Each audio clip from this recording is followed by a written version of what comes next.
Yahweh Yahweh, Bahasham Yahweh Shah, Bahasham Rachak Wadash, double honors to the apostles and the elders of Great Millstone, peace, bless the whole select. We're going to get into another various articles. Just got a few here for you. And we're going to start with this one because this was, I guess, I don't know, maybe it's like a file I downloaded, or whatever the case may be. I saw it, and I guess it's just been sitting on my phone. So I'm going to just read this article. I believe it's real short. I think I read through some of it. It's real short. But we're going to start with this one. It says, why governments around the world are going all in for central bank digital currency. All right, central bank digital currencies been sometimes you hear CBDC. All right, this is the same thing. CBDC stands for central bank digital currency. CBDC is short for those words, central bank digital currencies. Keywords being digital currency, the doing away with all paper currency and making it digital. All right. It says, as more governments embrace emerging technologies, we can expect increased collaboration, knowledge sharing, and innovation in the public sector. Opinions expressed by the entrepreneur. Okay, maybe that's nothing. Yep. So it says, the emergence of central bank digital currencies, CBDCs, as a prominent use case of blockchain technology has garnered significant attention from governments worldwide. Many central banks are actively researching or piloting CBDC projects. CBDCs offer, and one of those places that's widely talked about right now is China. Okay, check out China. It says CBDCs offer several potential benefits, such as facilitating faster and cheaper cross-border transactions, improved financial inclusion, and enabling more efficient monetary policy implementation. All right, and one of those things that we've mentioned once before is the FedNow app. All right, say you have someone who's they owe you $1,000 and you to transfer that $1,000, or matter of fact, here's even more, which that is realistic and simple as well. But you know how sometimes you get a check, and me, I don't get. It's not often that I receive checks, all right, because everything is done, even now, done, online or digital, however you want to say it, right? But, the rare occasion where you may receive a check, or I may receive a check, and what I'll do is I'll fill it out, which really usually is just your signature on the back, right? And then I'll go to the ATM machine myself and deposit it myself, and then I'll receive that slip, all right? So, and a majority of times when you deposit a check, it could be a paycheck, whatever, it doesn't matter. You deposit that check, it will need 24 to 48 hours, maybe even some occasions 72 hours, but 2 to 3 days max, possibly 1 day, but anywhere between 1 to possibly 3 days in order for that check to clear and show up into your account where you can actually access the funds. And so things like apps like the FedNow app. So say I deposit a check, which I'm pretty sure, well, maybe the things will, still be paper, but everything is best believe everything is going digital. Well, I'm just speaking on an example. Maybe at this time things are still, paper, and it's not exactly been switched over yet. So say I would, so that's why I'm just giving an example. So I will do the same process, deposit my check into the ATM, but the FedNow app will be for transactions to happen immediately. So this is why I figured, it will when currency is all digital, all right, because everything is going to be online transactions. So if you want to go back to that first example, say someone owes you $1,000, all right, and they transfer the $1,000 to your account, it won't need 1, 2, 3 days to clear. Immediately, when those people, whoever it is, sends that $1,000 to your account, you will immediately be able to access that $1,000. All right, FedNow is meant to get funds immediately with no waiting time, no clearance days, and so on and so forth. All right. So continue on, it says CBDCs offer several potential benefits, such as facilitating faster and cheaper cross-border transactions, improving financial inclusion, and enabling more efficient monetary policy implementation, all right, money. All right, and basically what we just talked about. According to the Atlantic Council, there are 114 countries representing over 95% of the global gross domestic product, the GDP. that are exploring the implementation of CBDC today. This in stark contrast to 3 years ago in May 2020, when only 35 countries were considering a CBDC. It says, however, it is worth mentioning that not all CBDC projects are planning to use distributed ledger technology, DLT, an example, blockchain technology. Out of the 114 countries looking into CBDCs, there are only 32 countries that are either in development, pilot, or launched phase that are planning to make use of a blockchain. All right. Basically, trial runs, is all leading up to the ultimate digital currency, everywhere. All right. What is this? Money Matters. 3 business milestones that can determine future success. Countries hot for CBDC. Look at this map. It says dark blue or navy blue launched. Regular blue, or we call it Pepsi blue. All right, navy blue is launched. Pepsi blue is pilot, and baby blue is under development. All right, so you see here, North America under development. This is why people aren't catching on to it quite yet in America, because it's still under development. All right, you have Canada, what's that, Alaska. All right, North America. You have Brazil, and then you have here in Pepsi blue. Look at that. Look at this. Look at all that Pepsi blue up there, right? And but look at launched. Navy blue, right? Launched. And what do you have launched? You got to zoom in because you don't see nothing here. But you have something right here. Yeah. What is that? No, I don't know what the name of that is. I'm not even going to try to name. But it's also ironic that this is the same particular area, a little bit to the left of that, where Israelites were sold into the Atlantic slave trade. Not saying that has anything to do with it, just saying it's ironic. This is the first place because it says navy blue are the ones where it's already launched, which means this is into play. And it basically meaning is this is what's going on in the land as of right now. All right. And the Pepsi blue here is those that are having trial runs. So everyone, Pepsi blue is more major than anyone. All the Pepsi blue is having trial runs right now. So eventually Pepsi blue is going to become navy blue because it's going to go through. All right. And then the baby blue is under development, which means they're still on the fence, probably running into some problems here and there and trying to work out the kinks. All right. So let's continue. And this is as countries hot for CBDC. Once again, CBDC is being central bank digital currencies. All right. So you see the map. As a matter of fact, let me pardon me while I grab a screenshot of that. All right. And we'll continue as soon as my screen jumps. All right, there we go. It says, here are 3 leading examples of, make sure we're still recording too. All right, cool. Here are 3 leading examples of CBDC adoption in the world today. 1, Bahamas. The sand dollar, the world's first CBDC to go beyond the pilot stage, was officially launched in October 2020 with a 7.9% adoption rate. There are now 32,736 wallets in circulation, including 1,340 sovereign wallets. The Central Bank of the Bahamas aims to achieve full interoperability between wallet providers and integrate the digital currency with the commercial banking system. All right. And integrate the digital currency with the commercial banking system. All right.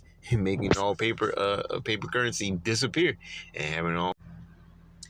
All right, so Lucky, this hasn't happened before. This is the second time now. For some reason, my recorder keeps stopping. All right, I had this actual problem with my phone itself, but I believe that was stemming from storage memory. This is not the case. I don't know why this keeps stopping, keeps happening. But we're going to continue on. It's just Satan, man. Let me see where we were. It says the central bank starting right here. The Central Bank of the Bahamas aims to achieve full interoperability between wallet providers and integrate the digital currency with the commercial banking system. The motivations behind the project include enhancing financial inclusion, bolstering security against money laundering, and combating illicit economic activities. All right. As a matter of fact, let's read it again. It says the motivations behind the project include enhancing financial inclusion, bolstering security against money laundering, right? Money laundering, and combating illicit economic activities like jackleg mechanics, drug dealers, things of that nature. You're not going to be able to sell drugs with digital currency, all right? Because they're going to know you're selling it. There will be no hiding, all right? You try to sell some drugs with digital currency, and they're going to crack down on you within that same week, if not that same day. And you're going to be hauled out somewhere to probably be broken, in little pieces, all right? I don't mean like chopped up. I mean just, they're going to probably, insist that you change your ways. Let's put it like that. Or they could just straight out punish you. Who knows? All right. But they're gonna weed out little fast money ways. All right. They're gonna weed out the fast money. Okay. Let's continue down here. What the heck? All right. 2, it says Eastern Caribbean countries, the Eastern Caribbean Central Bank, ECCB, launched its digital currency, Dcash, in March 2021, making it the first currency union central bank to issue digital cash. All right. March 2021, Dcash. All right. Eastern Caribbean Central Bank. It says, as of June 2022, all Eastern Caribbean currency union member states have adopted Dcash. The digital currency can be used through the Dcash app or participating financial institutions. All right, and this is what the men of the Lord have been talking about. It doesn't matter where you live in this earth, and it doesn't matter in what form you receive it in, like whatever kind of app or whatever, the different name doesn't matter. The important thing is to take all paper currency, no matter where it is in the world, and make that currency digital. And this is what people have not yet caught wind of. All right, doesn't matter where you live in this earth, your currency will become digital. All right. It says the system resumed service in March with enhanced security. The ECCB aims to improve financial inclusion, strengthen anti-money laundering measures, combat terrorism financing, and expand banking services across challenging terrains. All right, 3, Nigeria. Nigeria launched Africa's first digital currency, the e-Naira, which we talked about once before, not deeply, but it was mentioned, all right? Because when I was reading another article, all right, the e-Naira came up, and I mentioned how I never heard that before. All right, so here it is again. All right, Nigeria, all right, is the one leading the e-Naira. All right, doesn't matter the name, doesn't matter where it's from, it's still digital currency, all right? It says this was launched up in October 2021. It says the Central Bank of Nigeria adopted a phased approach to roll out, initially allowing only bank account holders access, as of probably as a test to see if it would work with people we already have, banking with us. All right. It says initially allowing only bank account holders access. As of October 2022, transaction valued at just under 18 million US dollars, or US or whatever. It says had taken place. It says with 919,000 customers onboarded and 700,000 transactions completed. It says the e-Naira aims to increase financial inclusion from 64% to 95%, potentially adding $29 billion to Nigeria's GDP over the next decade. The development of e-Naira entered its second phase in August 2022, targeting 8 million users. All right. So continuing on down here, it says future prospects, blockchain and Web3 in government. All right. It says blockchain and Web3 hold the potential to revolutionize government operations and create more transparent, efficient, and secure systems. Man, we got to get out of here, man. This oh my goodness, man. Ooh. Call along the line.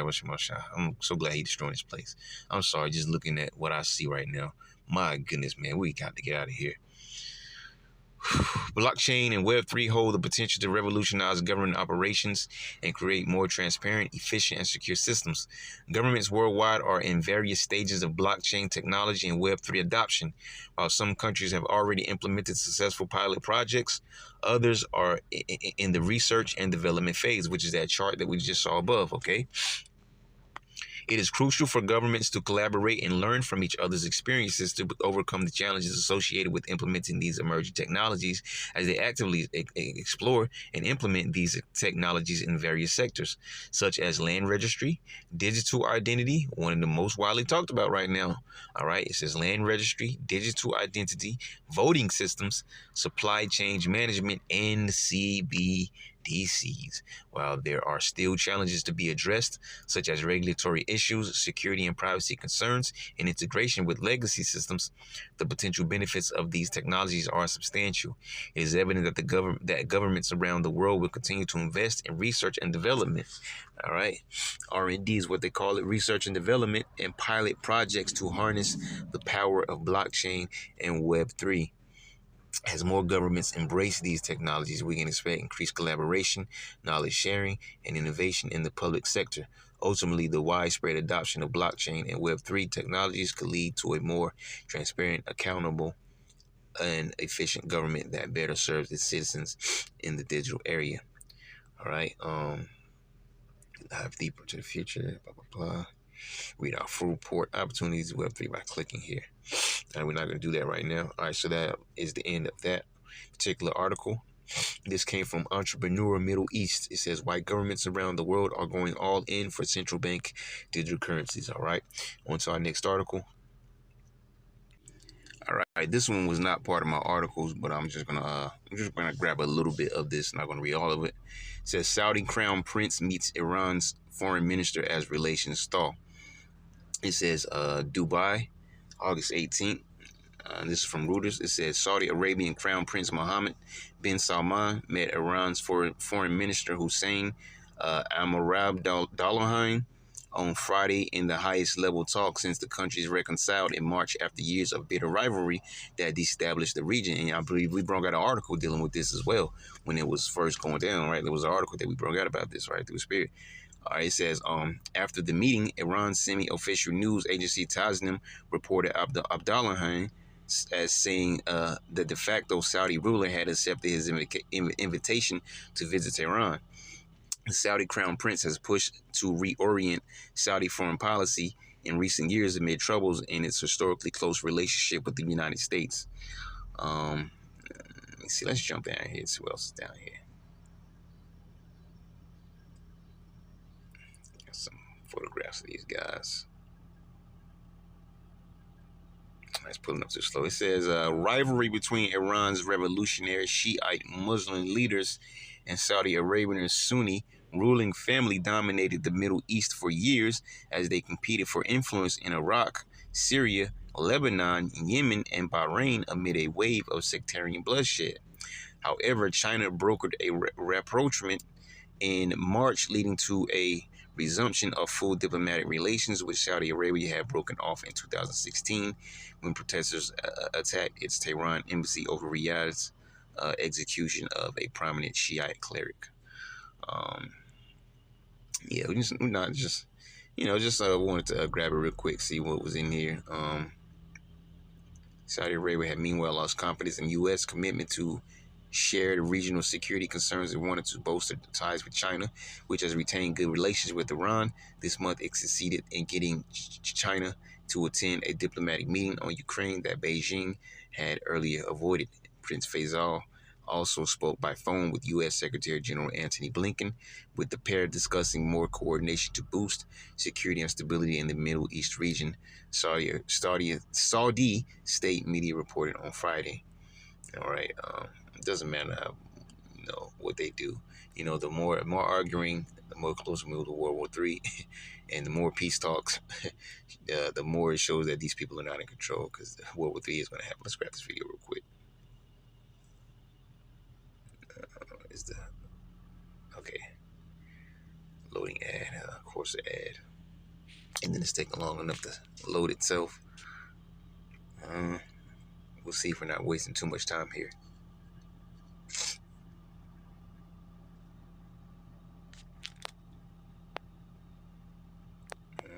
Did I just... Let me see. It's 17 seconds, but where's the volume?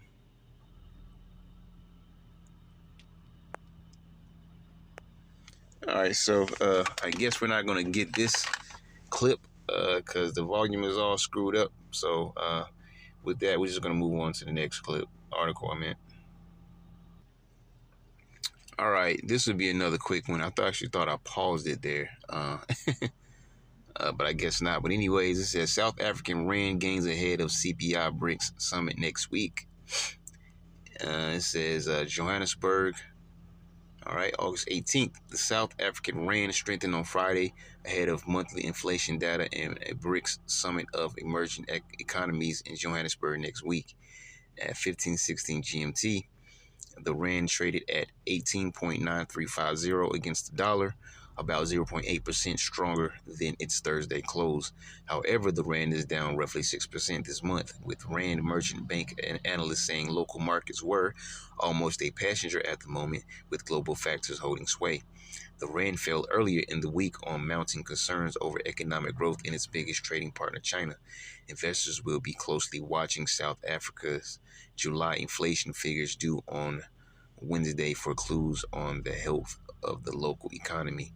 Focus will also be on the leaders of BRICS nations, Brazil, Russia, India, China, and South Africa, who meet in an annual summit from Tuesday to Thursday with discussions on the expansion of the bloc high on the agenda. All right.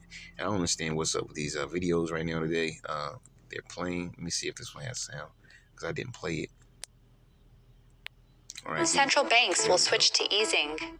But Wednesday's flash PMI business activity indicator for August could throw cold water on any optimism about resilient global growth and help traders get a sense of how long rates will stay high.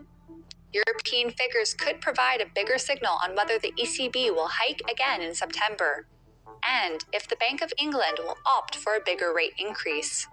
Meanwhile, fresh strain in China's property market is exacerbating the sense of crisis building in the world's number 2 economy. The onus is on Beijing to do more after an emergency rate cut failed to shore up sentiment. With property accounting for roughly a quarter of the economy and some of China's biggest developers facing financial pressures, peak China pessimism may still be on the horizon. Leaders of the BRICS group will meet starting Tuesday in Johannesburg. Brazil, Russia, India, China, and South Africa aim to take the loose bloc into a global counterweight to the West. Expansion is expected to be high on the agenda. Some 40 nations have expressed interest in joining. All right, just a little quick video. So it says here, actually maybe the end of this article, yeah. Shares on the Johannesburg Stock Exchange fell with the blue chip top 40 index closing over 1.8% lower. Just going into that rand.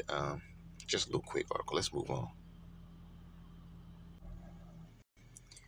All right, I have an article here. It says NATO official suggests Ukraine could cede territory to Russia to join alliance. All right, NATO officials suggest Ukraine could cede basically meaning them, pretty much giving up their power, right?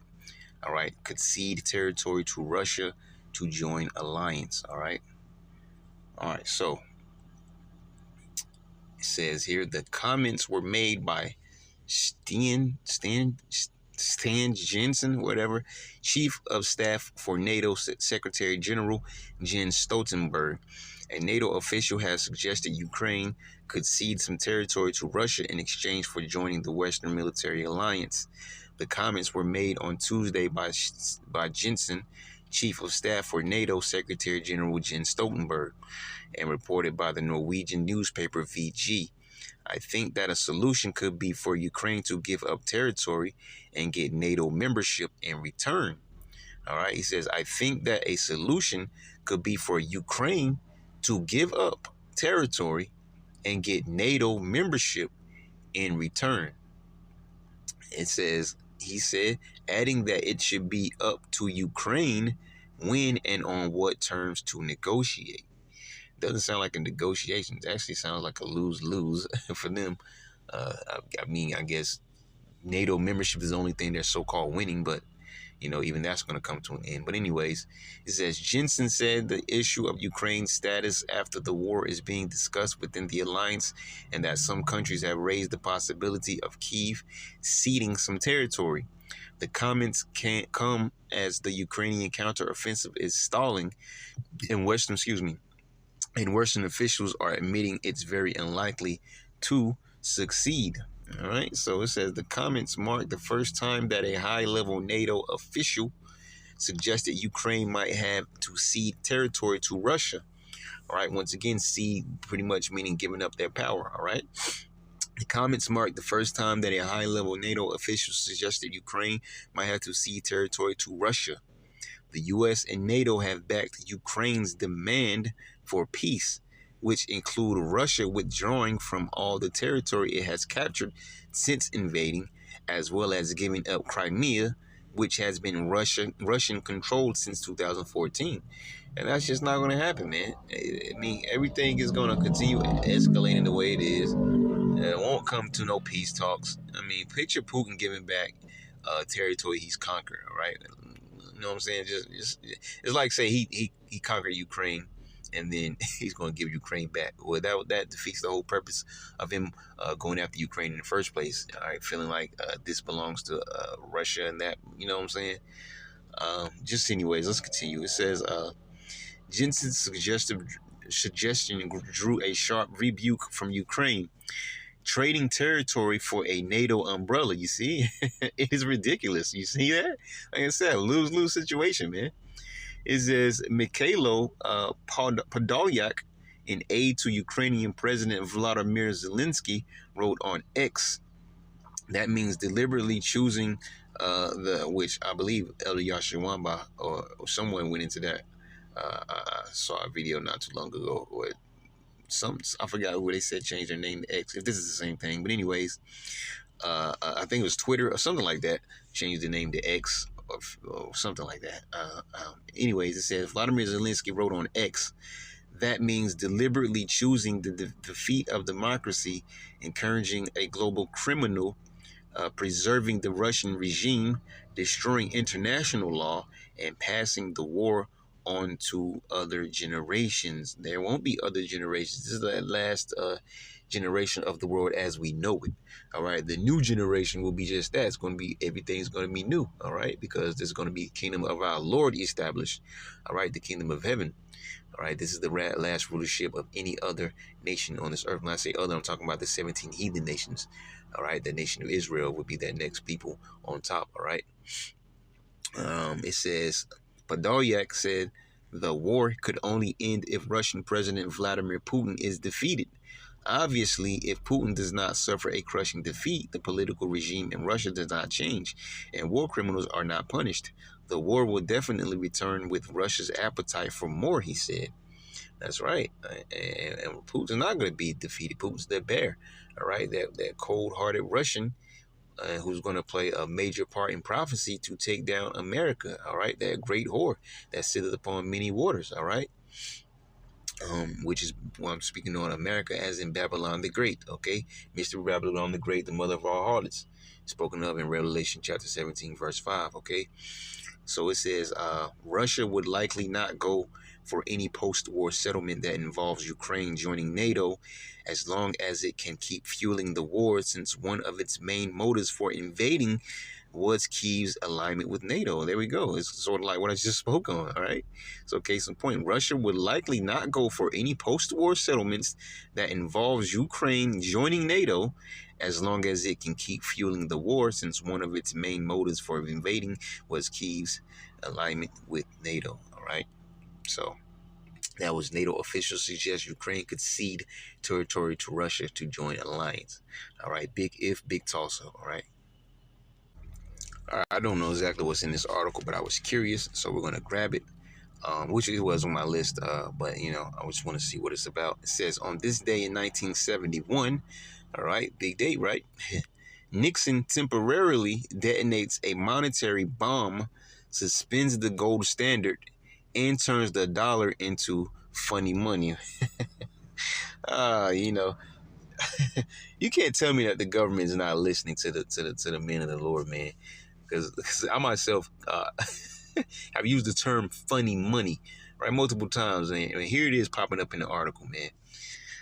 You can't make this stuff up, man. On this day in 1971, Nixon temporarily detonates a monetary bomb, suspends the gold standard, and turns the dollar into funny money. All right. Independent investigative reporting. All right.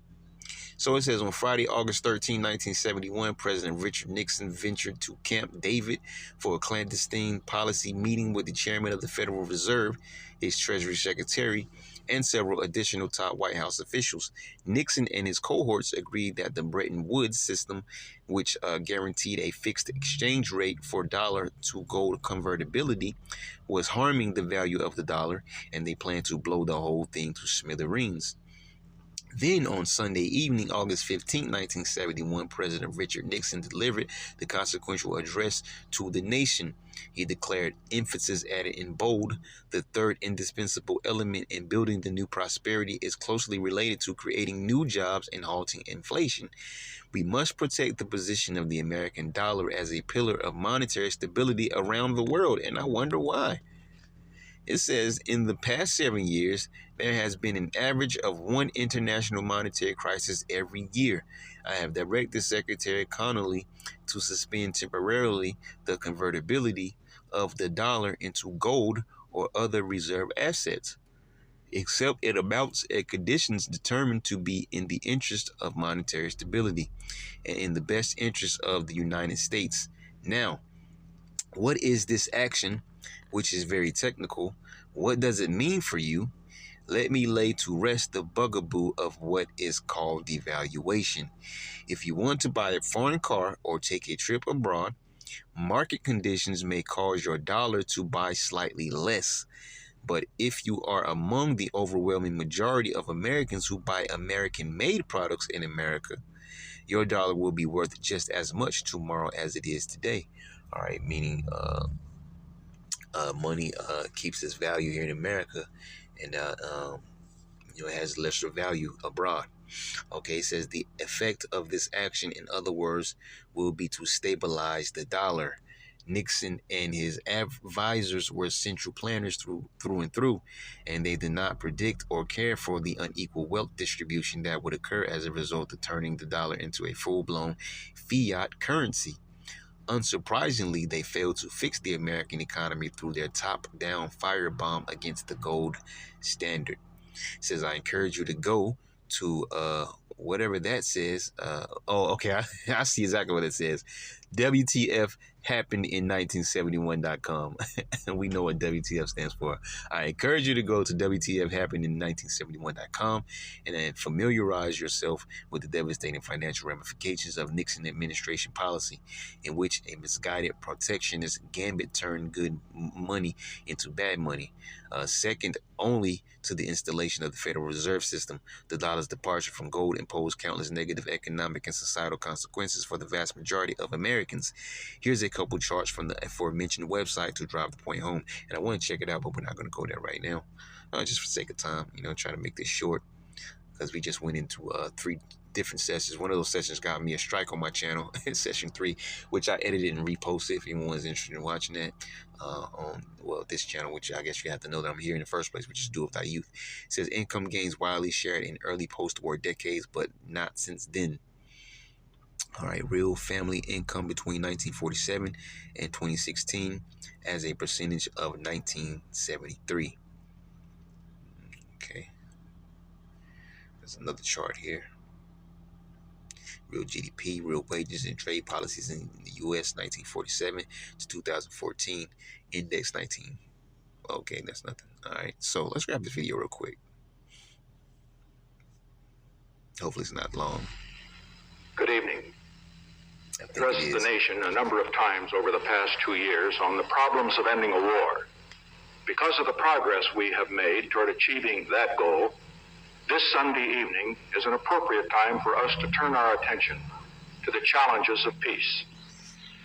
America today has the best opportunity in this century to achieve 2 of its greatest ideals, to bring about a full generation of peace, and to create a new prosperity without war. This not only requires bold leadership ready to take bold action, it calls forth the greatness in a great people. Prosperity without war requires action on three fronts. We must create more and better jobs. We must stop the rise in the cost of living. We must protect the dollar from the attacks of international money speculators. We are going to take that action, not timidly, not half-heartedly, and not in piecemeal fashion. We are going to move forward to the new prosperity without war, as befits a great people, all together and along a broad front. The time has come for a new economic policy for the United States. Its targets are unemployment, inflation, and international speculation. And this is how we are going to attack those targets. First, on the subject of jobs. We all know why we have an unemployment problem. 2 million workers have been released from the armed forces and defense plants because of our success in winding down the war in Vietnam. Putting those people back to work is one of the challenges of peace, and we have begun to make progress. Our unemployment rate today is below the average of the 4 peacetime years of the 1960s. But we can and we must do better than that. The time has come for American industry, which has produced more jobs at higher real wages than any other industrial system in history, to embark on a bold program of new investment, of production for peace. To give that system a powerful new stimulus, I shall ask the Congress, when it reconvenes after its summer recess, to consider as its first priority the enactment of the Job Development Act of 1971. I'm going to stop it right there. If you're interested, you can find this video, or I guess on this website. Never trust thine enemy, man, for his iron rusted, so does his wickedness, all right? Let's see what else we have here. Dollar's worth, purchasing power of the U.S. dollar. Nixon's pledge that the dollar will be worth just as much tomorrow as it is today couldn't have been more wrong. Let me see here. Let's talk about Bitcoin here. It says, with the 2008 invention of Bitcoin, gold became an inferior money, and I believe that in the coming months, years, and decades, markets will recognize Bitcoin as a global reserve currency.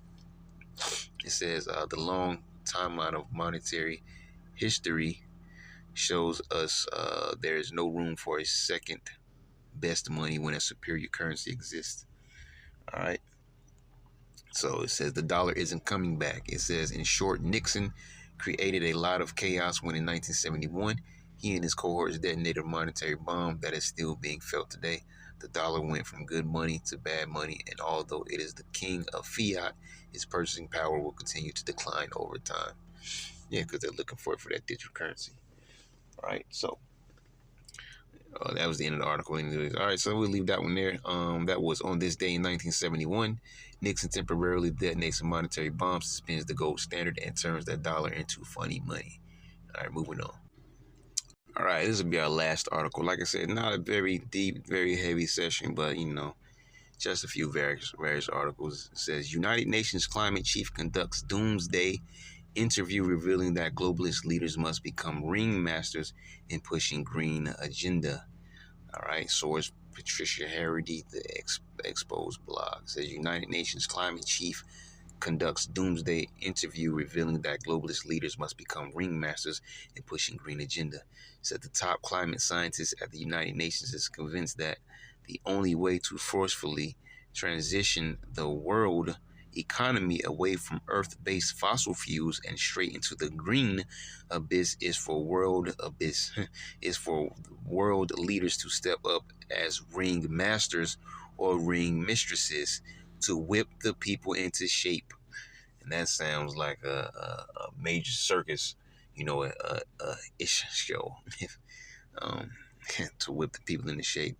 And that also sounds like slaves, right? Look, matter of fact, I just think about, this picture right here, all right? Yeah, slaves, man. Fear tactics. It says, we have already had enough of these tactics. particularly since March 2020, when the Scientific Pandemic Influenza Group on Behavior, SPI-B, one of the subcommittees that advises the Scientific Advisory Group for Emergencies, SAGE, ramped up the fear in an attempt to force our compliance with unnecessary interventions.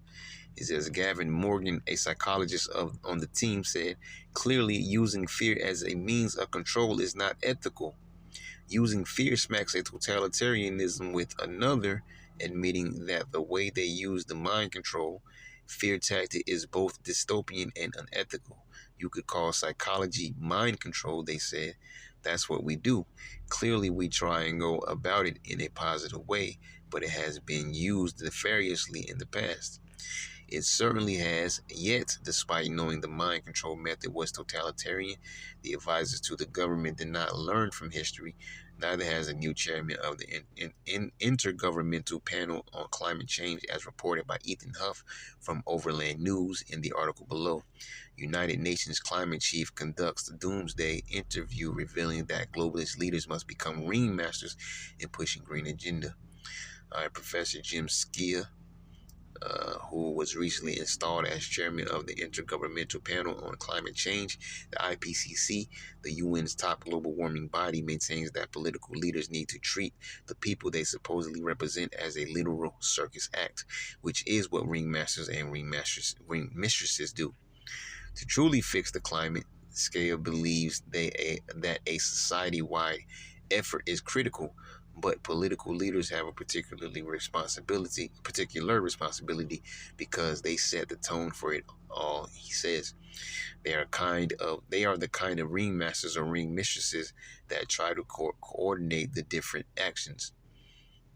Related, man-made climate change is a hoax that almost no scientists agree could ever possibly be driven by human activity, even if it was real, which is not. Well, even if it is happening, it's the Lord controlling the left-hand side. All right, that's what's going on. Whether be on the right-hand side or the left-hand side, everything's controlled by the Lord. Climate anxiety is a mental illness Skia and his acolytes clearly suffer from.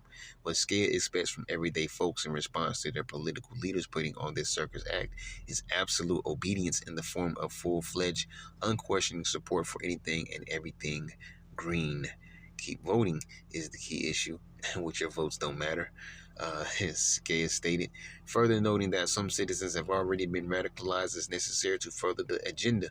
Many of them now suffer from climate anxiety as a result, but at least Skia's green push is making progress. Skia recognizes that ridiculous groups Skia recognizes that ridiculous group like Just Stop Oil, which is known for just stopping traffic while melting through the streets like slow motion zombies, and the Extinction Rebellion are clearly a turnoff to rational, normal people. He is happy, though, that these domestic terrorist groups are keeping the issue of fossil fuels on the agenda. Hailing from Great Britain, Skia works as a professor of sustainable energy at the globalist-controlled Imperial College London. Like many other climate lunatics, he fears that global warming not only exists, but is somehow accelerating faster than anyone previously believed. Climate change is happening now, Skia declared. You can see it you can see it on your TV screens. You can see even looking out the window, deciding what clothes you need to wear when you go out. All of this was predicted, but perhaps it's happening more quickly than was anticipated. All that is a joke and it's a ruse, all right? You want climate change, tell these devils stop chemtrail in the air, man. We are not scared enough, since talking about it in terms of warming is not scaring the people enough for Skia's liking. Some media outlets, including the Evening Standard, are now referred to as global burning or even global melting, as if temperatures are now so high that the world is turning into a hot, steamy puddle of mush. That's the Lord. All right, it's not like science used to say the sun is getting closer to the earth or whatever like that, or the earth is going to start shooting off. The sun's going to shoot off solar flares that are going to burn and scorch the earth, or all this kind of nonsense, man. Everything is Yahweh Bashim El Shah, man. Even if that was to happen, who you think is going to make it happen? the Lord, the one who set those ordinances in the sky. So Scare believes that governments everywhere need to address this by committing to leave at least 50% of all oil reserves underground rather than utilizing them for the benefit of humanity. If you contribute to add to these reserves, it adds to the amount of oil you need to leave in the ground. If you're going to meet the Paris Landmark 2015 Climate Summit goals, he said, sure, we can add to reserves now for energy security reasons, but that means that somebody in the future is going to have to make the choice. Do we leave that oil in the ground or do we meet our Paris goals? And what do you think they're going to do? They're going to meet those goals. Climate change is a chronic disease of the planet, so the decisions we make now really have consequences for the future. All right, and this is what they're trying to drill into people, right? That there's a climate change crisis. No, there's not, man. They're talking about, what was it, what's the thing? They're talking about the cow farts. No, I mean, this, all kinds of ridiculous lies and agendas, but the most ridiculous part about it is that people will believe it, man. People will believe it because they so heavily trust in their governments, man. What else we have here? He says, to conclude, it could be argued that the need to ramp up the fear is a result of a very weak argument. The use of fear as social control is the weaponization of psychology, which has been used in the past to grab power and drive through things that wouldn't happen otherwise. Whereas action, reaction, problem, solution, order out of chaos, all right? All the same thing. It's a major tool of the devil to create a crisis or crises, and then say, hey, we have the answer. We have the solution here. All right, come this way. All right, check us out. Listen here. Do this, do that. Poke yourself with a needle. They don't try me with that one. Oh man, it says it could be argued that the need to ramp up the fear is a result of a very weak argument. The use of fear as social control is the weaponization of psychology, which has been used in the past to grab power and drive through things that wouldn't happen otherwise. As a member of the SBIB said, we have to be very careful about the authoritarianism that is creeping in. The fear tactics have been continual, and society has almost normalized the feeling of being alarmed at one thing or another.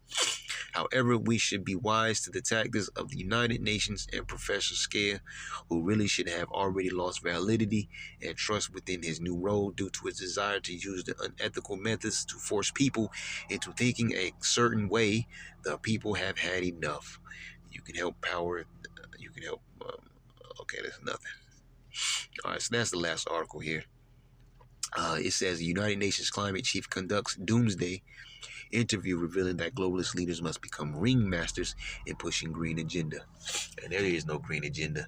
That is just a ruse formulated as a so-called agenda, which helps forward their true agenda, right? Which is that CBDC, and ultimately everything funnels into the RFID microchip, which is radio frequency identification, and that is the little device they want to put into your hand. If you're an Israelite, you so-called Negroes, Latinos, Native Americans, the 12 tribes of Israel, do not take this man's microchip. Don't believe anything that these devils say, and make sure you're paying attention to all the things that these devils are doing. So Lord willing, you edify the next time. That's right. I'm going to say shalom.